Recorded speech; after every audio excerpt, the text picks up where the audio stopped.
Welcome to DFS Karma, where we talk about our favorite fantasy sports plays for football, basketball, baseball, and pretty much everything else. Be sure to check out and create an account with all of our partners, such as MonkeyKnifeFight.online, PrizePicks.online, and StatHero.online. Use the promo code KARMA on any of these sites to get an exclusive deposit bonus. And don't forget to check out all of our free fantasy content on DFSKarma.com, as well as our own premium plays. Without further ado, let's get the show on the road. Please welcome today's hosts.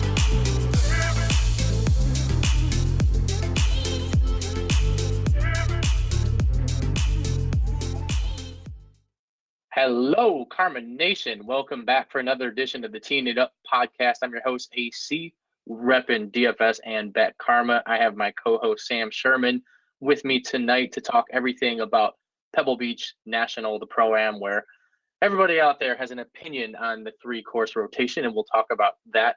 We'll get into stats that we're looking in for this week. As always, you can find all of our content for betting and DFS at dfskarma.com and betkarma.com. Also, go check out our Twitter.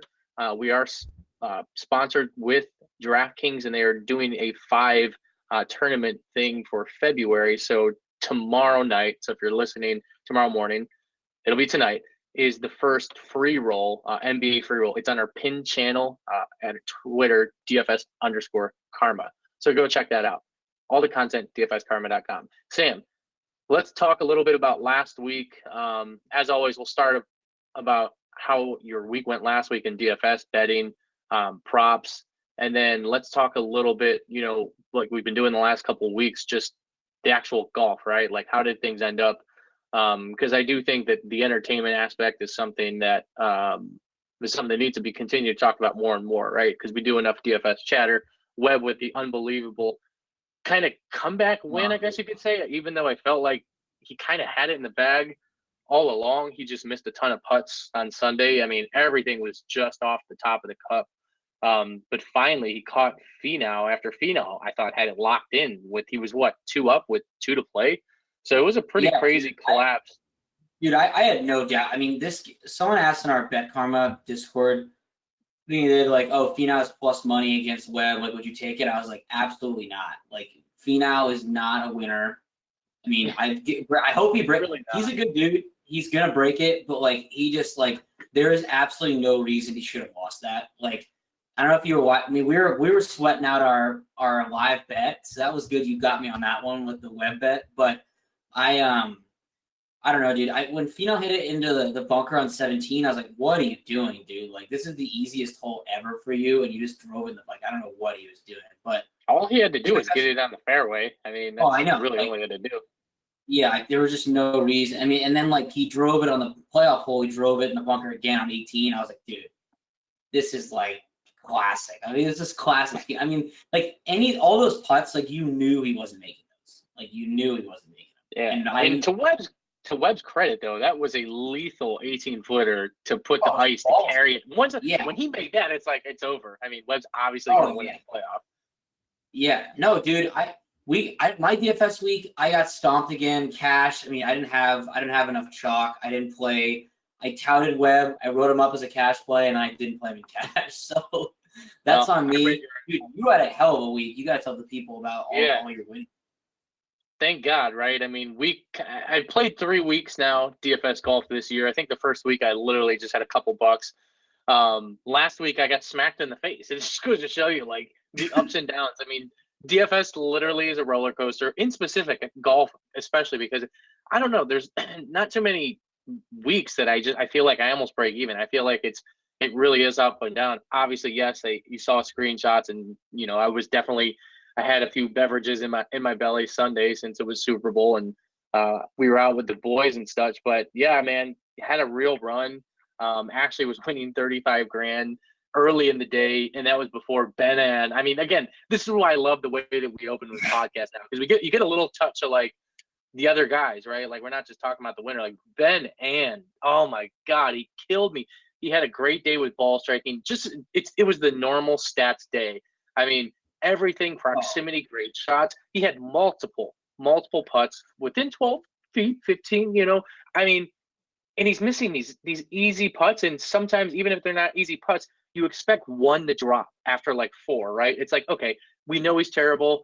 He's putting the ball there all day. You're watching it, and I'm rising early in the day, 35, 38, 39 grand, and then Ben on just shit the bed.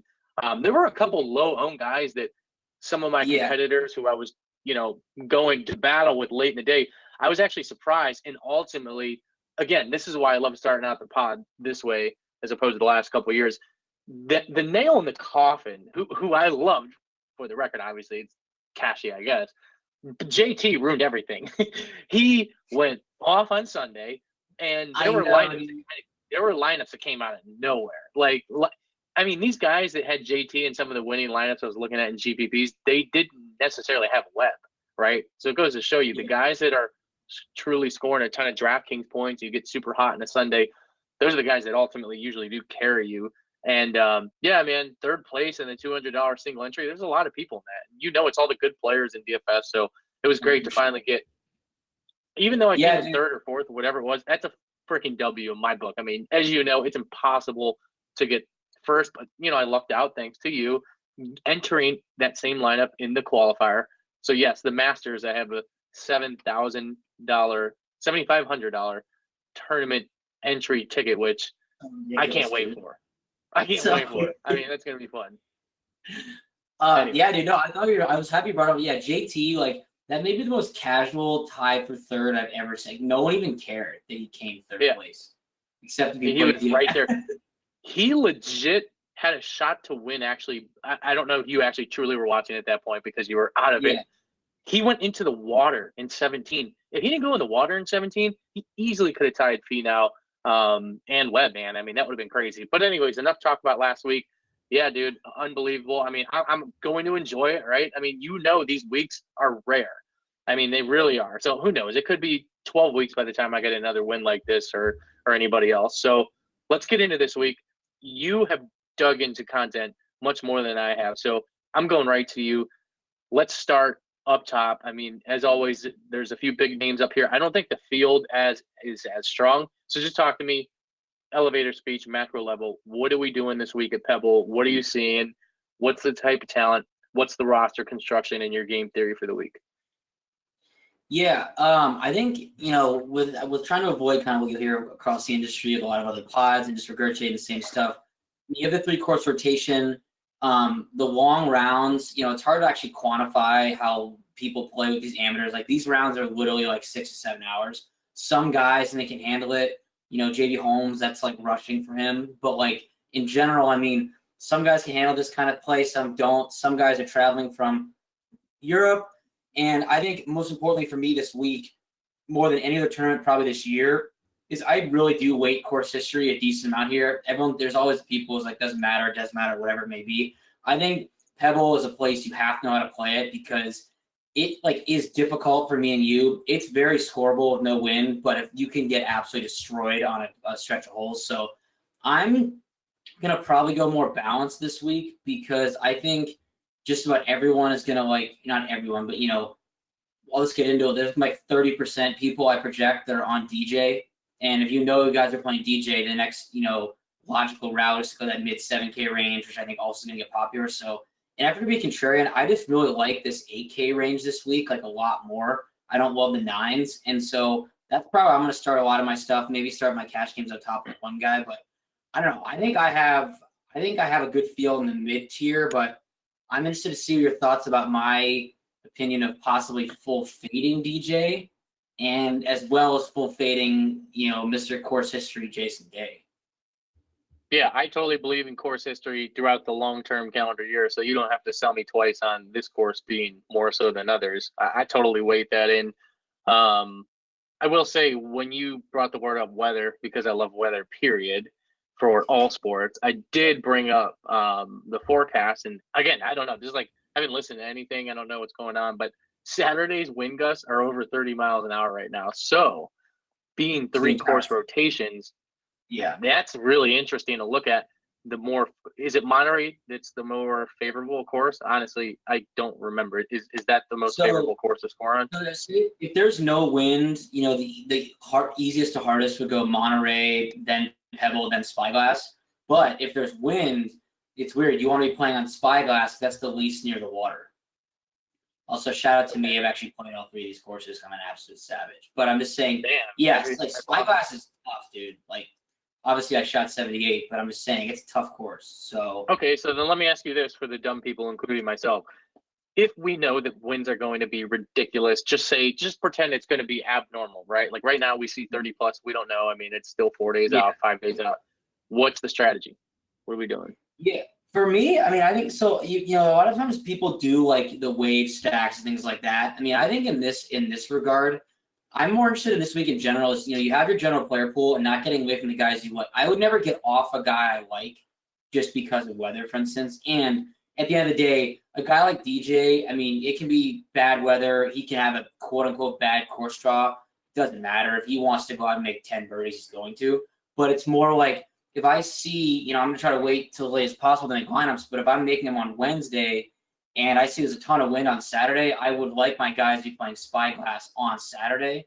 But I think I'm going to course stack in general. I might make one lineup with guys who start on Monterey, one would start on Pebble, and the one that start on Spyglass with the possibility of the weather jumping up. But I just would caution people, I wouldn't change your entire strategy and your entire player pool, but use the guys you have and then correlate your lineups like that.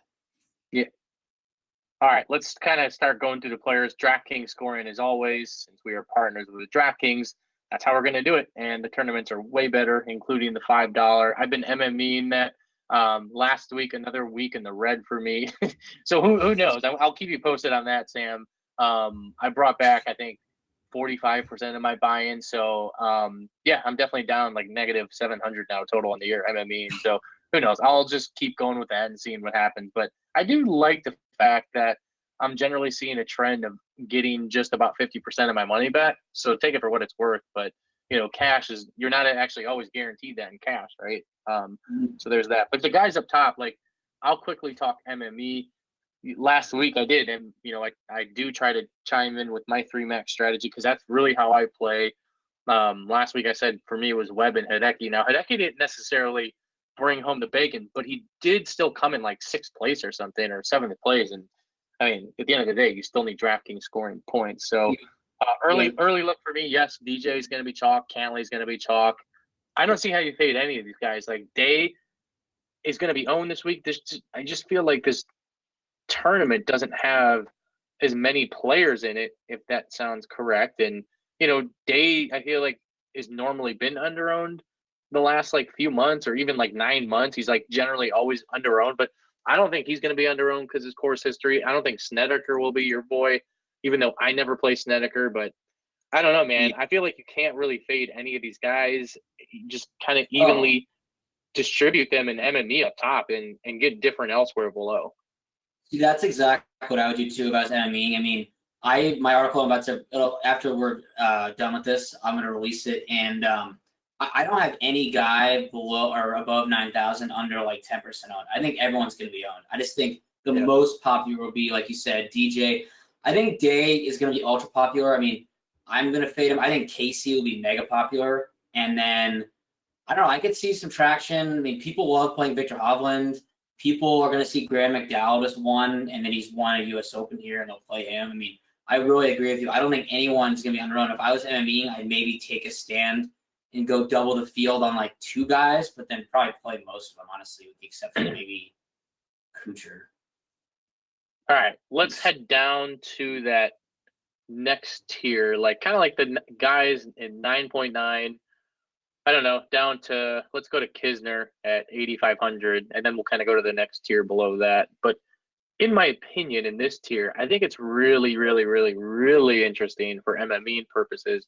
That's why I wanted to stress this tier, because I think there's going to be like 3 or 4 guys in this tier. I mean, to your point above, where you said you can feel like every guy in this tournament is going to be 10%, hypothetically speaking. I mean, there's some like guys in this range, like they don't sound sexy, but Phil, Graham McDowell, I mean, Spieth, dude. At the end of the day, like these guys are course horses here. They're all going to be less than 8% owned. I mean, Spieth will probably be 7% owned. I really think that this might be the week that you do look to potentially even start some of your lineups down below here, being contrarian as well. I don't think in cash games I would start with any of these guys up top here. I think you can go even lower. I mean, it sounds like you have an optimal build you like, or you're looking at, and it's probably more in the 8K range, which we can get to. But those were just my high-level thoughts up here. Was some of these guys are going to go overlooked simply because DJ, Cantley, Casey, Day, to your point, are going to all be kind of high owned. So you can only grab so many guys, and they're generally not going to be in the upper 9K range. I just think it's a really leveraged spot this week in DFS. Yeah, I agree with you. I think the only guy in that range that I think will be like very popular is Berger is becoming very trendy. He has been playing way better. I'm probably not going to play him, but I mean, I don't know, 8.9. I've never won money with Berger, so I don't know about that guy. Like, I always get him wrong. I'm a fan of his in general, but I never play him in DraftKings ever. But I mean, and there's a lot of buzz. I heard someone say this. I don't remember what pod I was listening to, but it's so true. Cameron Champ is just like always overpriced, in my opinion. Like, I don't get that price at all. Like, he wins like one bad tournament a year, and I don't. But his price so surprised. I have no interest in him. I looked at him though. He's been better, I think, than you think recently. Yeah. No, he's fine, but I don't know. I don't know if I trust him here. I don't know if I want to pay that price from here, but I'll just let you know my pivot for my article. I think I'm gonna go down with the Spieth ship this week. I'm going down with the Spieth. Dude, it's like he's clearly lost. Like I don't know what he's doing. However, on a positive, he did say last week he thinks that things are actually, for once, he feels like he knows what's wrong. And I will say he missed the cut, but he did gain tee to green in both those rounds last week, and he has never missed a cut at Pebble. Yeah, I'm laughing out loud just as soon as you brought his name up. I mean, I agree, to be honest. Like, I actually thought about him before the pod. I think he's going to be more popular than we both think, unfortunately, just because, again, if you look at the field, it's just kind of like a bunch of it's just a bunch of guys. I don't know, man. I mean, if you really, I know you love trolling me in specific. It's a semi-passion of yours, but there's actually, because me and technology, I don't know how to work it. There's a tweet that I made, and I don't tweet much, but there was a tweet that I made, and it was literally, it has to be 3 years ago. I mean, honestly, probably on the dot 3 years ago, and I know it was at Pebble Beach. It might be 4 years ago, but it was probably 3 years ago. And Spieth had like this chip in. Clearly, I had a good DFS week rolling, and I think he ended up winning. I don't know, when was it? Did he win 3 years ago? Yeah, he won. Sorry. Okay, yeah, so it was in 2017. So yeah, I tweeted something like, literally, I think I cursed him because my tweet was like, Spieth is becoming a legend in front of our eyes. And then I think ever since that tournament, he's been 6 feet under. But I did tweet that out, and but that just goes to show you where my brain was at that point in time. Obviously, he was a different player, but there's something magical with Spieth and Pebble Beach. I don't know what it is. Yeah, obviously, you have to hit a lot of greens here because they're very small. We know that.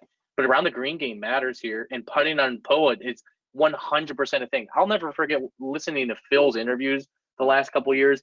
He talks in specific about, like, not only are they POA, but they're really kind of tough POA greens, and you just have to know, these greens in specific.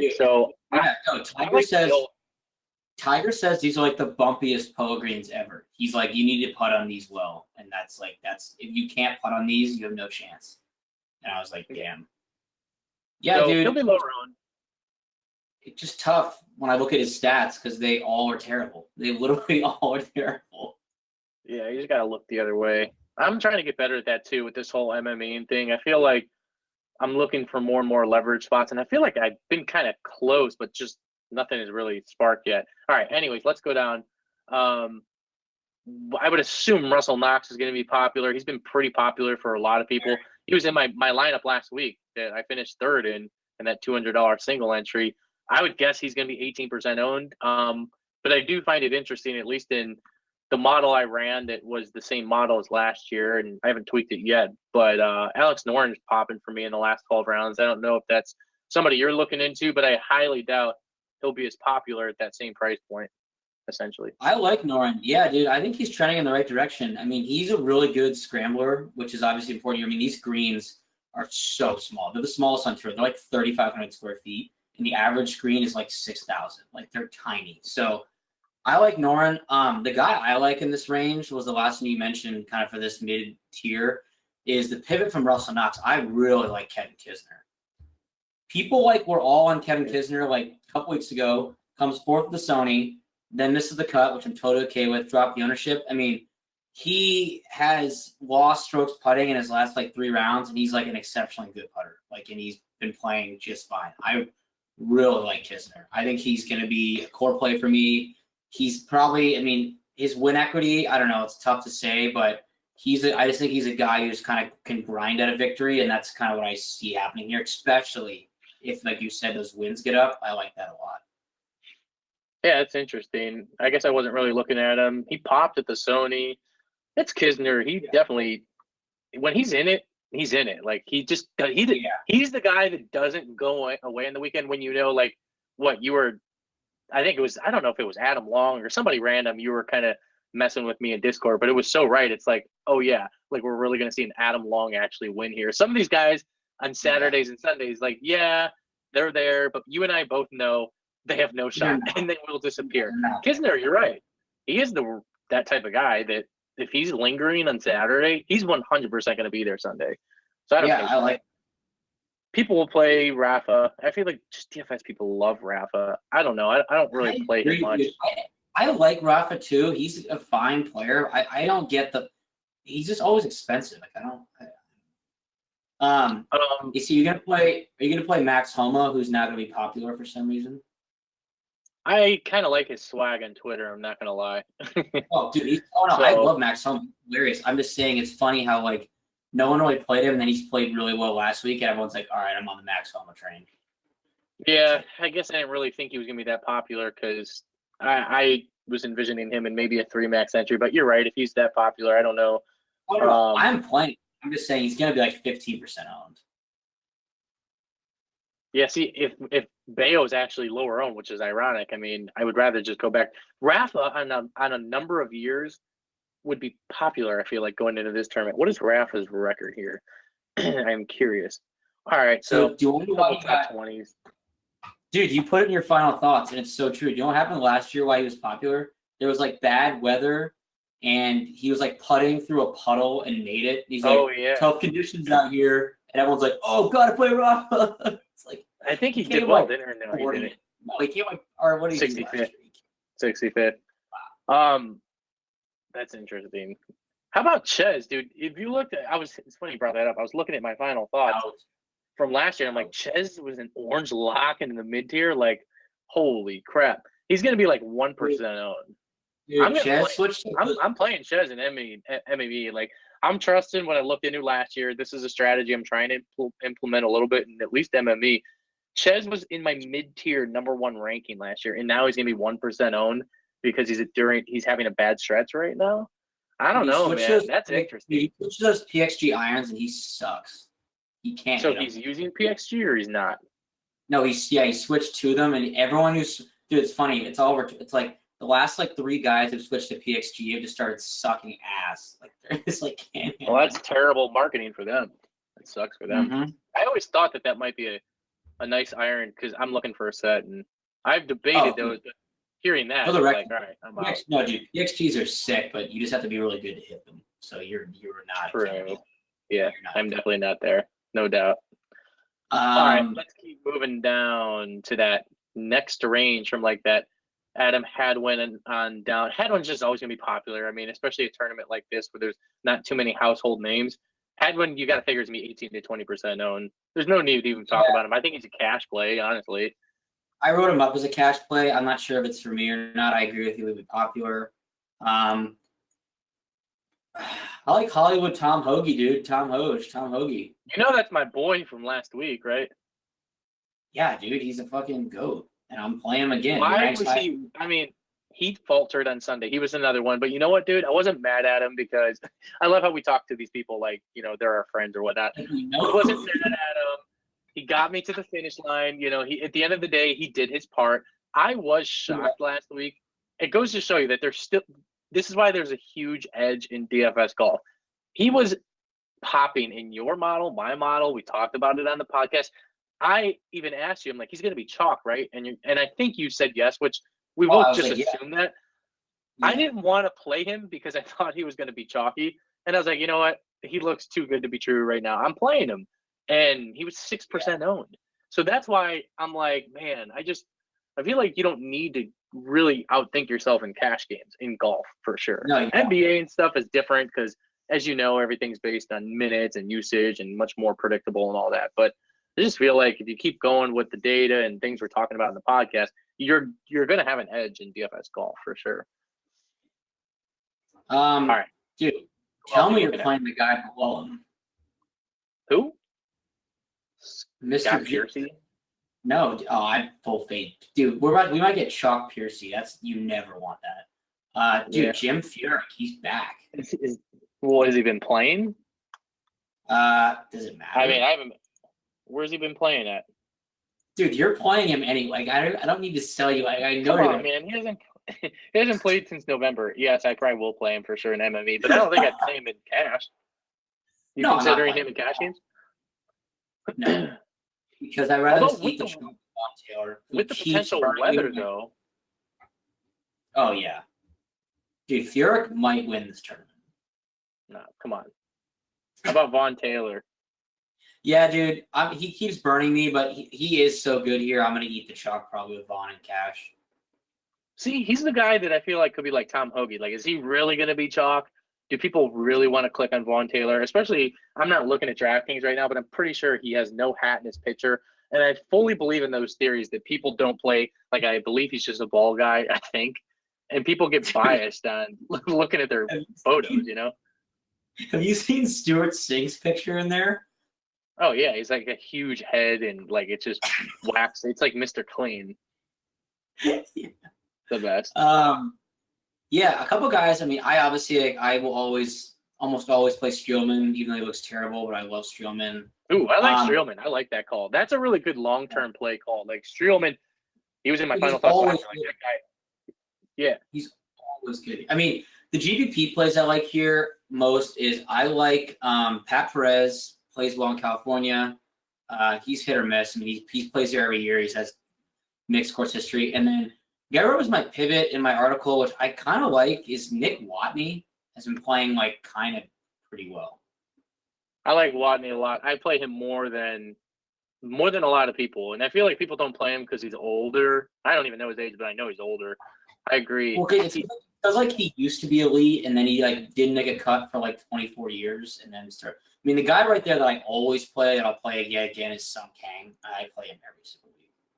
Yeah, you got me on him for a while. I definitely always kind of find a way to get some Sung Kang. I mean, he's got an ability to score points, which I like. I mean, it's not even about the finish anymore. He would like win tournaments, but he can't. Yeah. So he doesn't. Let's take a look at some of these other guys. Adam Long obviously played really well last week. He's only 7,300. I mean, I don't know how chalky he'll get, but people won't just continue to click his name. No one's going to play Kevin Na. There's a lot of guys here, man. Like Kevin Na, this course fits him.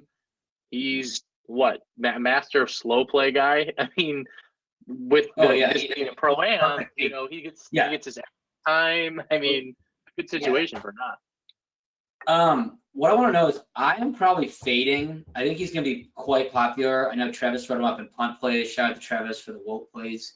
But Jimmy Walker always plays well here. He's not going to be low owned. Oh, I know. He's going to be, dude. He's going to be that cheap chalk that I never want to be a part of, like ever. Yeah, I don't like doing that anymore. I definitely, that's one thing I know for a fact I've gotten better at in DFS golf over the years is like those 7,200 guys that are somehow 15% public popular. Like, get me out of that. Like, I don't want that. I'd rather take the chance that he misses the cut. I don't even want anything part of it. It's like that's the classic example I always give is like Lucas Glover like loves to be the cheap chalk that shoots like 6 over on Thursday. And everyone's like, I can't believe I played Glover. And it's like, what do you think was going to happen? Like, I don't know. Yeah. All these guys generally, quote unquote, suck. So I definitely don't want to get on popular guys that suck. I'd rather take chances that some of these other guys kind of spike. Let me toss a couple names out real quick. I have one guy at 7 I love. I do play him a lot, but this is a perfect set. Cameron Tringali, dude, is only 7,000. Yeah, you do talk about him a lot. Okay, He's a good iron player. I mean, yeah, the reason is that like there's so many wedges here. I mean, I will take out last week. So I look back. I don't know why I played him last week. I'm just such a sucker, like I have been the last like month. I just played him last week. You talked me into him. You talked me into him. He never plays waste management. But he's missed his last 5 cuts. I don't know what his problem is, but other than that, I mean, he's been great with his irons. If he can just putt well, I mean, he's 8th tee to green, 3rd in approaches, 30th in ball and birdie or better, 20th in greens. I mean, he can do it all, and only 7,000. I mean, you only need him to basically make the cut with upside, and he has 3 rounds. I have a feeling he becomes a little bit popular just because I don't know that name. He kind of sticks out there. I mean, you're right. That's a value play. In all seriousness, I would consider him in cash games. I really would. I mean, depending on roster construction, if you really want to smash DJ in there, I don't even know if you can put DJ and Canley. I have no clue. I haven't really looked, but he's 7,000. I mean, half these other guys. I mean, even sometimes I don't even know these guys' names. You know, it's like, where does Matthew Naismith come from? I don't even know who he is. And I feel like I've been in the DFS golf trenches for years now. Let's go kind of rapid fire through some of these names because there's a ton of names, and it's like not the everyday guys that we're used to seeing, right? Which again, I still think gives us the edge. Let's see, you mentioned him. I can't even pronounce his name, dude. Zhang went off last week again. So I'm playing. He was on fire, and I don't think anyone saw it. Again, that's the perks of being in Discord. You're talking to us, whatever, and actually watching golf. Like, I mean, I was just like, dude, this dude is murdering right now. He's gonna be 3% owned this week. Dude, he came 25th last week. No, he's in my player pool. He's sick. Like, I'll probably play him in a 3 max. He's so good.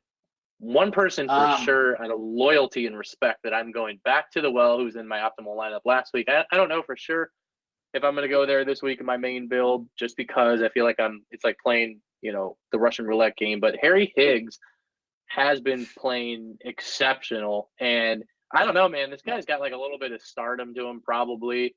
He'll probably be a little bit more popular, which is kind of like back to the Jimmy Walker thing, where if I see him becoming too popular, I actually won't go back there this week because I just don't know, man. I feel like the wheels are going to come off the train track a little bit here. Like, I'm purely guessing, but Harry Higgs last week gained 8 strokes putting. Okay, I'm off. I'm so glad you looked. How did he look? How did he look with his irons? I don't even have it up. -6. That might be last. Approach edge? That might be last. Dude, that is horrific. So wait, I actually lucked out with regression of putting for once. Yeah, so wow, I did. I'm glad you pointed this out. I'm officially off Harry Higgs this week. Just looking at that, I'm done. No way. I actually feel bad. I was hoping you'd mention him because I had that stat in my head the entire time. I just wanted you to say it. That's so good. Who else have we not mentioned? Well, AC, my boy who sets up well for this course. Joel Dahman, No, he keeps burning me. I'm off him. Brian Stewart. You bring up Brian Stewart every week. I got to admit, I never even know where Brian Stewart's at in the player pool, and somehow you talk about this guy every week. Dude, 20th tee to green, 11th in approaches, 5th around the greens. I mean, you can't ask for that more value. I'm looking up his course history here. Unfortunately, it's what you would think. Let's just leave it at that. Very Brian Stewart-esque, like a 45th, a miscut. I don't even know why you talk about this guy. I've never played him. I probably won't play him because something scares me about his name. I honestly think it's his DraftKings picture with him. I can't remember. All right, couple names. Hey, talk to me about Brandon Wu. I don't know anything about him. I've heard something about him last week and 2 weeks ago. I see he ranks 9th in fairways gained. I mean, 11th in ball striking kind of sticks out a little bit. Who's this guy? He's a Stanford boy. He's like a young dude on tour now. He's like playing California a lot. He's really, really good. He actually was leading or tied for the leader near it for the Farmers like 2 weeks ago for a little while. He's going to be really, really good. He's just young. I don't know. It's tough because he hasn't really played here, but I think for MME, I would definitely play Brandon Wu. I have him projected at like 4% ownership, so I'd play him. Oh, nice. Let me just toss a few names. Let's finish up. We got 5 minutes here. So I know this is everybody's favorite section, the 6K range, but I will say this is legit how you win GPPs, I think, especially in MME. And like, you got to get some of these guys right. And you got to get like 3-4x ownership. That's kind of what I've been toying around with. Like, if I see a guy like you just mentioned at 2% and I really like him, I'll just go to 6 to 8%, if MME. And then those are the weeks that you got to hope one of those guys being a top 5. And then you have 10% of your lineups theoretically, right there. So I like Aaron Badley. I just think he has some like around the green game. He's a short hitter, and I don't know. I just think he could pop. James Hahn kind of was like chilling up at the leaderboard last week. I don't know if you saw that. Hahn was good to me a few years ago. This is the type of course that he could just randomly do well at. I see Bill Haas's name, and I'm going to try really hard not to touch it because I'm not playing Bill Haas. He's full dust. Like I like Bill Haas person. Full dust. I'm looking at my models now, and I would assume looking at my models that Doc Redmond might be popular because that name keeps coming up. I haven't really seen. He pops in every stat model. So it's like, all right, that guy's gonna be popular. I don't know. I'll dig further into him, but he does look like a true ball striker. Let's click his name real quick, and we're looking at Fantasy National or partners with them. If you want to make like a DJ Cantley lineup, go down and play like Tyler Duncan 6,500. He will make like. Redmond actually looks okay, by the way. I mean, his stats look pretty decent. He pops in every stat model. Yeah. He just, I don't know. He gets kind of Tyler Duncan, 6,500. I play him more than I ever should. He won in the fall season and then started sucking. He'll make like 9 birdies in a row and then make like 3 doubles. Like great DK scoring. I mean, Tyler Duncan. How's his iron game looking? He's always good with his irons. He just sucks at putting. I think I love Redmond. Well, dude, Redmond is probably the winner. That's about it. I mean, there's who else Redmond's is down there? Anyone else you're looking at? If you're MME, are you going to play any Smiley Kaufman at the Stone Min? No, that dude sucks. I'd rather play Luke Donald. I'd rather play like Scott Brown. Who else do I see? Chris Kirk. Pat Mayo is selling people on Luke Donald this week. He was fire with his parents last week, but he couldn't putt. So because the Mayo bump, I bet you Luke Donald's going to be like 3%. Well, let's see what he's been doing. I mean, you got to figure Saturday's a wash. I don't think anybody's going to be moving Saturday. I think people are just going to tank. Luke Donald does fare well, obviously, in windy. Dude, his stats look atrocious. I'm not touching him. Should we play DFS? Should we play DFS Savior Zach Sucher? I would not touch it. I didn't even know he's in this. Wow, I'm seeing guys from way back. I used to play Chad Campbell like 4 years ago in cash games. Yeah, I did too. I played Chad Campbell one time. It was like 3rd in the tournament. And someone was like, "How the fuck did you play Chad?" He's 6,100 again. He's somebody in MME, and I would get 1% exposure to, maybe 2, because this course fits Chad Campbell. If you've been playing, that's the joke. We'll kind of finish on this. No one has ever said in the life. What? This course fits Chad Campbell. Oh my god! I mean, my point is, you gotta have some randoms in your MME pool. You really like, especially in the 6K range. Dude, he's 6,100. I mean, you could get DJ Cantley and somebody in the 7K range with him. He makes the cut. Like, who cares? That's another thing that we'll finish on. It's like there's 3 guaranteed rounds. 3 guaranteed rounds with bad weather on Saturday. I mean, so I think you might be overthinking it a little bit.